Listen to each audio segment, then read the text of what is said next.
नमस्कार, मैं अनूप कुमार और आपका इस चैनल पे स्वागत है। साथियों, बहुत अच्छा खबर आ चुका है। आप सबने देखा, बीएचयू मॉपअप राउंड नोटिफिकेशन आ चुका है, ऑफिशियली नोटिफिकेशन है और मॉपअप राउंड हो रहा है। तो देखिए, सबसे पहले आपको मैं एक बात ध्यान दिला दूं कि बीएचयू ने कहा था कि 7 रेगुलर राउंड लाएंगे और 2 स्पोर्ट राउंड लाएंगे। इसमें से इन्होंने 2 चलाया है, यहां से 5 चलाया है रेगुलर और 2 स्पोर्ट कंप्लीट कर चुके हैं। अगर टोटल गिन लिया जाए तो ये 7 राउंड ऑलरेडी चला चुके हैं।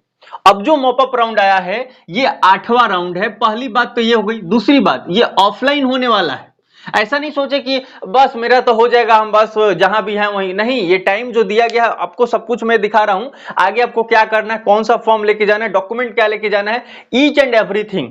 मतलब आप ऐसे समझे कि आपका ये लास्ट वीडियो है मॉपअप राउंड पे, सीधा आपको आप कैंपस में मिलना है ना। तो ये चीजें हो जाएंगी, सब कुछ हम लोग इसमें डिटेल से देख लेंगे। तो पहली बात, यहां आप नोटिफिकेशन देखिएगा, मैं स्क्रीन रिकॉर्डर लगा रहा हूं। इसमें पहला नोटिफिकेशन में क्या लिखा गया, पॉइंट 1 में, the university has decided to fill vacant seat through mop up round allotment, the process of which could be different from sport round। उन्होंने पहला कहा कि हमने डिसाइड कर लिया है कि जो भी वैकेंट सीट बचा है अब हम भरेंगे मॉपअप राउंड के थ्रू। ये चीजें स्पष्ट है। दूसरा बात, उन्होंने कहा कि ये जो भी प्रक्रिया है मॉपअप राउंड का होगा वो स्पोर्ट राउंड से एकदम अलग होगा। मैं एक दिन पहले वीडियो अपलोड किया था कि बीएचयू में 1000 सीटें अभी वैकेंट है और बड़ा अच्छा रहा कि मैंने वो चीजें कहा। कई लोगों ने कहा कि वैकेंट है, आएगा कि नहीं, पता नहीं क्या होगा। तो हमने कहा यही कि वेट करिए, दूसरा क्या ही कर सकते हैं। और बड़ा जल्द ये नोटिफिकेशन आ गया, तो एक खुशी की बात है कि नहीं। आगे देखते हैं दूसरा पॉइंट क्या लिखा हुआ है, to calculate the final vacancy for mop up round allotment the withdrawal option will be disabled from 28 August है, उसके बाद 6 PM तक till the completion of mop up round allotment process. इन्होंने कहा कि जो कोर्स को ये विड्रॉल करने का ऑप्शन है, आपको पता है एडमिशन हम लेते हैं, यूजीसी ने बोला कि 30 सितंबर से पहले आप विड्रॉल करेंगे तो यूनिवर्सिटी 1000 प्रोसेसिंग चार्ज के नाम पे मैक्सिमम 1000 चार्ज कर सकती हैं, काट सकती हैं, बाकी पैसा आपको रिफंड कर देंगे। ये यूजीसी का रिपोर्ट है, 30 सितंबर का ये नोटिफिकेशन था। 30 सितंबर तक आप करेंगे तो आपका रिफंड हो जाएगा, है ना। लेकिन अब ये जो, अब कुछ लोगों को लग रहा होगा कि जब डिसेबल हो जाएगा तो हम विड्रॉल ही नहीं कर पाएंगे। तो यहां लिखा हुआ है कि 28 तारीख से लेकर के जब तक मॉपअप राउंड चलेंगे ना, इसके बीच में आप कैंसिल नहीं कर पाएंगे। ना ही विड्रॉल या कैंसिल एक ही बात होता है, आप ये नहीं कर पाएंगे। अर्थात अगर आपको विड्रॉल करना है तो 28 से पहले कर लीजिए, और अगर नहीं कर रहे हैं तो अब मॉपअप राउंड की जब प्रक्रिया पूरी समाप्त हो जाएगी फिर आप कैंसिल करने का आपको मौका मिलेगा। आप ये समझें कि अगर 15 दिन अगर इसको पकड़ लें तो उसके बाद आपको पुनः मौका मिल जाएगा। तो 30 सितंबर से पहले भी आप फिर से कैंसिल कर सकते हैं। अभी ये क्यों कर रहे हैं, लॉक कर रहे हैं कि अगर जिसको करना है तो जल्दी से ही कर ले, इसलिए। अगला पॉइंट देखते हैं, mop up round shall be applicable for all PG courses including GDPI, practical test, physical test जो भी था सबके लिए हो रहा है ना। ये चीजें भी स्पष्ट हो गई है। आगे 4th नंबर देखते हैं, this will be only 1 round of allotment. ये लास्ट राउंड है, 1 राउंड का ही चलेगा। मॉपअप राउंड 1 और मॉपअप राउंड 2 नहीं आएगा, ये एक ही राउंड का प्रक्रिया रहेगा। इसीलिए इसमें नीचे भी लिखा है, there no provision for any upgradation. कुछ लोग क्या लग रहा कि मैं स्पोर्ट राउंड या रेगुलर राउंड में हुआ था, मेरा पेड हुआ था, रेगुलर हो जाता, बड़ा अच्छा रहता, अपग्रेड हो जाता, अब तो नहीं होगा। ये नोटिस पढ़ के नहीं सोचना है, वो तो जो होगा वो होगा। इस नोटिस में केवल मॉपअप राउंड की बात कही जा रही है कि ये जो है 1 राउंड की प्रक्रिया चल रही है। तो इसमें जिसका भी एडमिशन होगा उस स्टूडेंट का, उस कैंडिडेट का अपग्रेड नहीं होगा। भाई अपग्रेड कब होता है, जब एक राउंड चला, उसमें जिसका नाम लगा, मान लो पेड सीट में उसका हो गया या किसी दूसरे कैंपस में हुआ, चॉइस 4-5 उसको मिल गया है, तो अगला राउंड आएगा तो पेड वाले को रेगुलर हो सकता है, चॉइस 3-4 वाले को 2-3 मिल सकता है, यही होगा ना। तो अगला राउंड आएगा तब तो अपग्रेड होगा। तो ये मॉपअप राउंड एक ही राउंड का है, 1 राउंड, इसलिए इसमें जिसका एडमिशन होगा उसको अपग्रेडेशन का कोई चांस नहीं रहेगा। आगे हम देखते हैं 5वां पॉइंट, ये बहुत इंपॉर्टेंट है, there will be no online registration. ये ऑनलाइन रजिस्ट्रेशन एकदम नहीं है, तो फिर क्या है भाई, ऑफलाइन रजिस्ट्रेशन है। यानी ऑफलाइन आपको काम करना है, रजिस्ट्रेशन तो करना नहीं है, ऑफलाइन आना है कैंपस में, सब चीजों को लेकर साथ में डॉक्यूमेंट्स वगैरह सब कुछ मैं आपको क्लियर करके जाऊंगा। देखें, the eligible candidate will have to mop up application form attached मतलब नीचे दिया गया है, इसमें दूसरा पेज है, report in person at the respective department centre on 3/9 है ना, सितंबर 2 और 4 सितंबर, 3 को और 4 तारीख, दो दिन इन्होंने समय दिया है, between 11 AM to 4 PM will with all relevant document and BHU PG registration form from Samarth portal. ये जो BHU PG रजिस्ट्रेशन फॉर्म है ना, यही सबसे बड़ा लोगों को दुख दे रहा है। इसमें दुख क्या है, अभी कह रहे हैं कि BHU PG रजिस्ट्रेशन फॉर्म लेके आइए। अब कहां से लेके आएंगे, जब ऑनलाइन रजिस्ट्रेशन होगा तभी तो आपके पास PG रजिस्ट्रेशन फॉर्म रहेगा। ये बात लिख देने से स्पष्ट हो जाती है कि इसमें वही लोग पार्टिसिपेट कर सकते हैं जो रेगुलर राउंड में पार्टिसिपेट किए थे, रजिस्ट्रेशन किया था उन्होंने, या फिर स्पोर्ट राउंड के लिए पुनः जब पोर्टल लॉगिन ओपन हुआ था फिर से रजिस्ट्रेशन कर सकते थे, तो उसमें अगर आप पार्टिसिपेट किए थे तभी जाकर के दोनों में से किसी एक में आपके पास BHU PG रजिस्ट्रेशन नंबर या होना चाहिए, तब जाके ना आप उसमें डालिएगा। तो ये चीज है, क्योंकि पोर्टल ऑन नहीं हो रहा, आपको ऑफलाइन अपलाइन सब कुछ करना है, लेकिन रजिस्ट्रेशन मांग रहे हैं वो इसलिए कि नए लोगों को शामिल नहीं किया जा रहा है। जो रेगुलर में रजिस्ट्रेशन किया था या स्पोर्ट राउंड में रजिस्ट्रेशन किया था, किसी एक में या दोनों में किया था, उसी को इसमें पार्टिसिपेट करने का मौका मिलेगा। ये बातें आपको स्पष्ट हो गई। जाना कहिया है, 3 तारीख और 4 तारीख को जाना है। आगे और देखते हैं, 6ठा नंबर लिखा है, the eligible candidate for mop up round allotment will be those who were provisionally registered, पहले रजिस्टर्ड थे,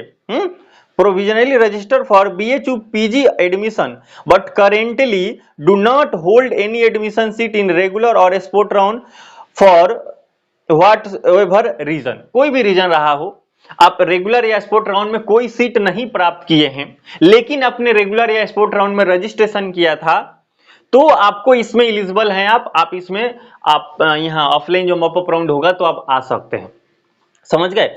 रीजन में ये भी हो सकता है, जैसे मान लो कि आपका नाम शॉर्ट लिस्टेड हुआ, पेमेंट का लिंक गया आपके पास और आप पेमेंट नहीं कर पाए, हो सकता है कोई भी रीजन हो, तो ये भी एक रीजन माना जा। कोई भी रीजन हो, व्हाटएवर कोई भी रीजन हो, आपने रजिस्ट्रेशन किया था स्पॉट में या रेगुलर में, तो आपको मौका दिया जाएगा। कोई भी रीजन से आपका नहीं हुआ, जैसे रिजेक्टेड हो गया है बहुतों लोगों का, तो वे लोग भी यहां आ सकते हैं। ठीक है, ये बात स्पष्ट हो गई। आगे हम देखते हैं, the following will be eligible candidate for mop up round allotment. इन्होंने बताया कि कौन एलिजिबल है, तो the candidate who had cancel withdrawal their allotted seat, ये भी बात स्पष्ट रखना है। अगर कोई एक सीट प्राप्त कर चुका है, मान लो हिस्ट्री से किसी ने एडमिशन ले लिया है, तो दूसरे सब्जेक्ट से तो पार्टिसिपेट नहीं करेगा। किसी भी एफिलिएटेड कॉलेज या मेन कैंपस में उसका कोई भी कोर्स में नाम है, सीट मिल चुका है, तो वो व्यक्ति इसमें पार्टिसिपेट नहीं करेगा। अगर उसको पार्टिसिपेट करना है तो पहले अपना विड्रॉल करना पड़ेगा, फिर पार्टिसिपेट करना पड़ेगा। तो इतना रिस्क क्यों लेना भाई? अगर हम अभी विड्रॉल कर रहे हैं फिर पार्टिसिपेट कर रहे हैं एडमिशन ही के लिए ना, तो क्यों ऐसा करेंगे? ऐसा तो है नहीं मॉप अप राउंड में किसी को मेन कैंपस मिल जाएगा, ऐसा तो बहुत कम संभावना है, नहीं जैसा संभावना है मिलेगा एफिलिएटेड है, और मेन कैंपस में बहुत कम संभावना रहती है। तो इस चीज के ऐसा नहीं समझे कि हम चलो कैंसिल कर देते हैं मेन कैंपस मिल जाएगा, ये मोह में नहीं आना है, तो दिक्कतें आ सकती हैं, है ना। आगे देखते हैं, द कैंडिडेट हु डिफॉल्टेड और डिड नॉट पे फी आफ्टर सीट अलॉटमेंट, ये भी बात स्पष्ट हो गई कि सीट अलॉट तो हुआ था, उन्होंने पे नहीं किया था या डिफॉल्ट हो गए किसी वजह से, तो वो भी इसमें पार्टिसिपेट कर सकते हैं। सी नंबर देखते हैं, wait listed candidate in regular और स्पोर्ट राउंड। अगर रेगुलर और स्पोर्ट राउंड में जो वेटिंग लिस्ट में थे, आप ऐसे समझ लें, तो उनको इसमें पार्टिसिपेट करना है। 7वां पॉइंट देखते हैं, the candidate are strongly advise to appeal for only one programme course in case of multiple application the candidature may be cancelled all together है। तो ध्यान से सुनिएगा, इसमें इन्होंने कहा है कि आपसे अपील किया जाता है, मतलब एडवाइस दिया जा रहा है स्ट्रांगली कि आप, उसमें देखो नीचे रेकरिंग भी दे दिया है कि आपसे अपील किया जाता है कि आप केवल और केवल एक ही कोर्स में कोई ना कोई आप लें, क्योंकि ये लास्ट राउंड चल रहा है। आप 2 करेंगे तो किसी दूसरे का भी तो सीट मरेगा ना, है ना, क्योंकि आप तो किसी एक में ही लेंगे और इसके बाद कोई राउंड नहीं चलेगा, तो 2 पे ले लेंगे तो 2 पे आपकी जगह बन जाएगी ना, सीयूटी स्कोर से ही बन रहा है, और लेंगे कहीं एक ना एक, तो एक सीट तो पक्का ही खाली रहेगा। तो इसलिए कुछ नहीं चाहते, ये चाहते हैं कि बस जो नीडी लोग हैं वहीं आए। अब देखो इसमें 2000 का डीडी उन्होंने रखा है, किस लिए? ये जरूरतमंद लोगों को बुलाना चाहते हैं। आपको मैं और आगे दिखाता हूं, देखो 8वां पॉइंट ही है, during physical counselling the candidate will have to submit a demand draft of 2000 in favour of the registrar Banaras Hindu university payable at Varanasi as security deposit. आपको सिक्योरिटी डिपॉजिट के रूप में आपको the registrar BHU Hindu university के नाम से आपको डिमांड ड्राफ्ट बनाना है 2000 का। ये डिपॉजिट है, सिक्योरिटी डिपॉजिट है, किस लिए कि आप एडमिशन ले रहे हैं। आपको ये वापस कर दिया जाएगा आपका, अगर एडमिशन नहीं होगा तो, अगर हो भी जाएगा तो वापस कर दिया जाएगा। ये 2000 क्यों रखा गया? अभी इसलिए रखा गया कि कोई ऐसा नहीं कोई सोचे साउथ बिहार में उसको मिला है और वो सोचे ये तो ठीक ही है, लेकिन अभी हम निर्णय नहीं ले पा रहे हैं, चलो अभी पार्टिसिपेट कर लेते हैं, बाद में सोचेंगे। तो ये सोचने वाले के लिए नहीं है, ये इसीलिए है, उसके लिए है जिसका कहीं भी अब तक नहीं हुआ है, या तो वो कंफर्म है कि हमको बीएचयू में लेना है, तो वैसे लोगों के लिए है कि हम इसमें पार्टिसिपेट करिए और आपका अगर इसमें नाम आता है तो आप पक्का ही आप एडमिशन लीजिए, है ना। ये इसलिए स्ट्रांगली थोड़ा सा किया गया है और थोड़ा कठिन प्रक्रिया बनाया गया है। ऑनलाइन कर देते तो ऑनलाइन लोग बैठे बैठे कर देते हैं और नहीं आते, तो ऑफलाइन इसलिए है ताकि अगर आप आ रहे हैं तो इसका ज्यादा मतलब है, ज्यादा संभावना है कि आप एडमिशन अगर आपका नाम आ जाएगा तो आप ले ही लेंगे। और 2000 इसलिए कि अगर होता है ना 2000 सुन के ही बहुत लोग भाग जाएंगे, है ना, तो ये भी बात है। तो ये स्ट्रॉन्ग इसलिए बनाया गया है ताकि सीट वैकेंट न रहे, जितना लोगों को अभी लिस्ट जारी हो वे सारे के सारे एडमिशन ले लें, ये कोशिश किया जा रहा है ना। और ये रही बात ये 2000 की, तो उन्होंने बताया है ABC करके कि DD will be refunded, DD refund कर दिया जाएगा यदि आपका नाम आ गया, और डीडी रिफंड कर दिया जाएगा यदि आपका नाम कहीं नहीं आया, अगर आपका लिस्ट में नाम नहीं आया तो फिर आपको डीडी रिफंड नहीं किया जाएगा। कब? जब आपका सीट हम कहे कि हाँ आप एडमिशन लीजिए, आपका नाम आ गया और आपने पेमेंट नहीं किया, एडमिशन नहीं लिया, उस केस में ये जो आपका डिपॉजिट था, सिक्योरिटी डिपॉजिट, वो वापस नहीं किया जाएगा, वो 2000 बीएचयू के अकाउंट में रहेगा। ठीक है, आगे देखिए। तो अब इस बात से समझ में आ रहा है कि 2000 किस लिए ले रहे हैं? प्रक्रिया को स्ट्रॉन्ग बना रहे हैं, मजबूत कर रहे हैं ताकि जो नीडी है वही आए, समझ गए। 9 नंबर देखते हैं, the allotment shall be on the basis of merit, merit के आधार पे होगा, ये भी बात स्पष्ट हो गई।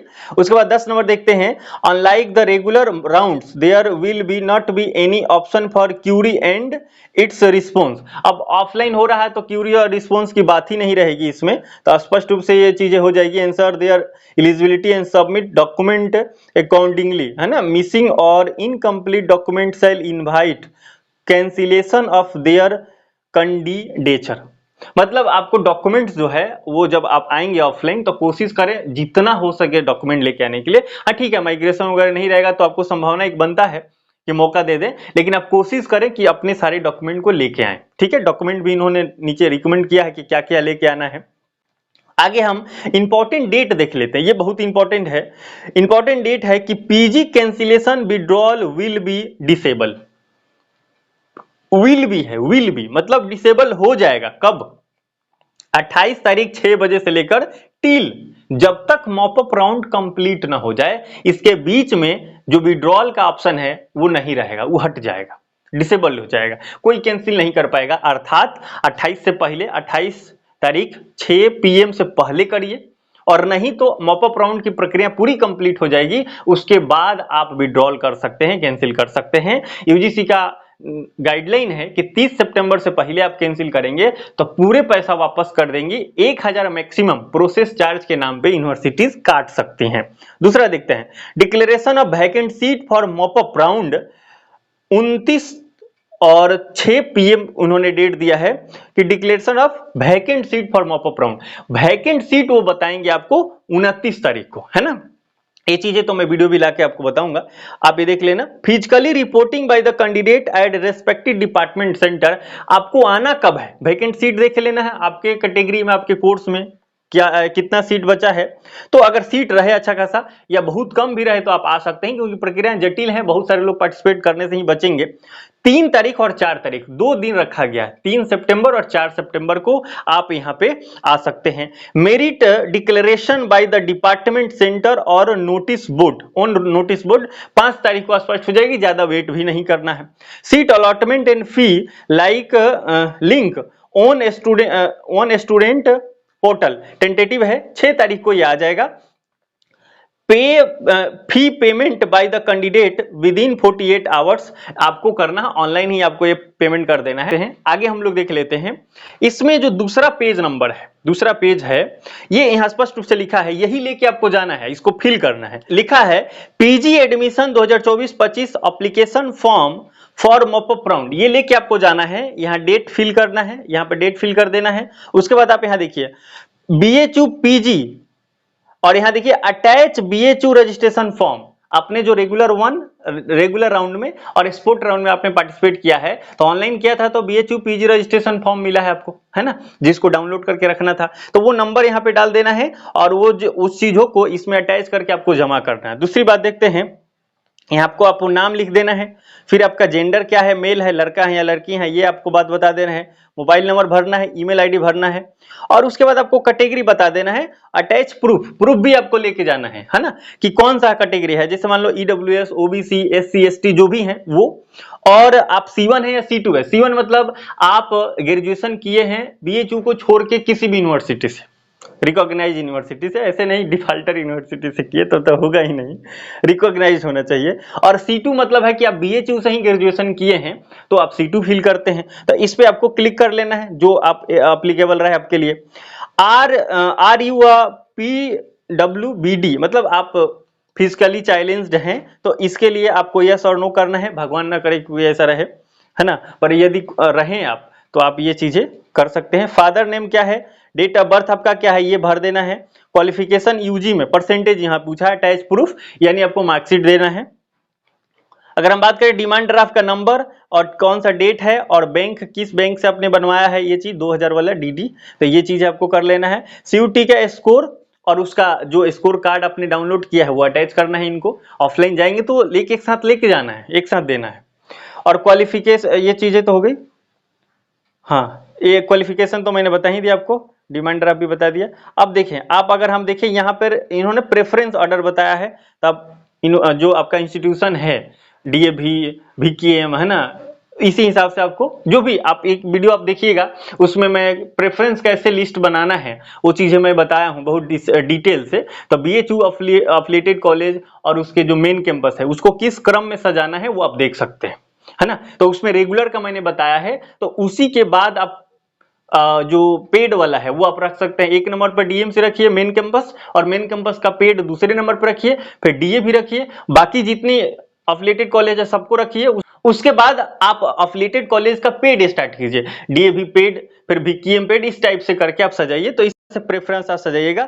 यहाँ पे आपको अपना नाम लिखना है और साथ में यहाँ पे आपको साइन कर देना है। बाकी सब चीजें तो डिपार्टमेंट करेंगे, तो ये चीज आपको छोड़ देना है। आप यहाँ पढ़ भी सकते हैं C1 और C2 का क्या मतलब है, ये सारी चीजें मैंने आपको बता दिया। होपफुली आपको कोई दिक्कत नहीं होगा। अब अगर कोई दिक्कत है तो आप कमेंट कर दीजिए, यथासंभव मैं आपको रिप्लाई दे दूंगा। मिलते हैं अगले वीडियो में किसी इंफॉर्मेटिव टॉपिक के साथ, तब तक आप मस्त रहे, स्वस्थ रहें। और मैं विश्वनाथ जी से प्रे करता हूं कि आपका एडमिशन बीएचयू में हो जाए। अगर आप इतना परेशान है तो होना तो जब बनता है, और सब कुछ बढ़िया रहा तो आपका एडमिशन हो भी जाएगा। जय हिंद, जय भारत।